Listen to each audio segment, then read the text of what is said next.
તો નમસ્કાર મિત્રો, ભૂખ્યા સુધી ભોજન પહોંચાડ્યું એ જ મારો ધ્યેય છે. હું છું તમારો રાકેશભાઈ ને ભાઈ મારી હાથે છે આજે શિવરામભાઈ. ભાઈ આ ગામ છે ભડકા, તાલુકો લુણાવાડા, જિલ્લો મહીસાગર. અમારા કમલેશભાઈ છે, દાદીમાન દેખાતું નહીં. કમલેશભાઈ ને બનવાથી આજની હાલત જોઈ શકો છો. કમલેશભાઈ કેટલા વર્ષથી આ હાલતમાં છો તમે? 2019 મારે આ થયેલું. જો મિત્રો 2019 કમલેશભાઈ ને બનવાથી હાથ કપાવવા પડ્યા હતા. એમના માટે આજે હું સામાન કીટ ને દાદીમા માટે સાડી લઈને આવી ગયો છું મિત્રો.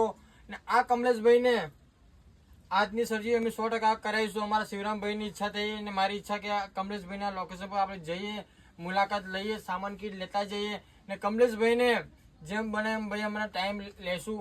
પણ આજની સર્જરી 100% શિવભાઈ કરશું ને? કરશું 100% કમલેશભાઈ ને આપણે સર્જરી કરશું. ને કમલેશભાઈ ની ભાઈ ઘરની હાલત તમે જોઈ શકો છો.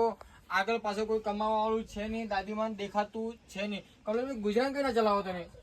ગુજરાન તો બસ આ કઈ ખેતી નું કઈ કરે થોડું હા, દાડી મજૂરી એમ કરે. ખેતી એટલી બધી નથી, આ જંગલ ખાતામાં આવેલું છે તો વધારે ખેતી નથી ને ડુંગર વિસ્તારમાં એટલે વધારે પાકતું એ નથી. એવું ને? હા, મહેસૂસ તો થાય છે ને? હા.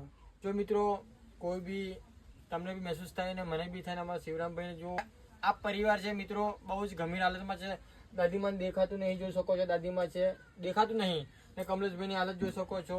હું ભાઈ આ રીલ મેં સોશિયલ મીડિયા પર કમલેશભાઈ જોઈ હતી ને વારંવાર મારી પર આવતી હતી શેરિંગ પર, એટલે મુલાકાત માટે આવી ગયો છું. એમના માટે સામાન કીટ લઈને આવી ગયો છું.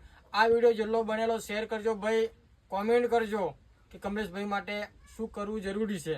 તો જય માતાજી મિત્રો, આવનાર વિડીયોમાં મળે 100%. જય માતાજી.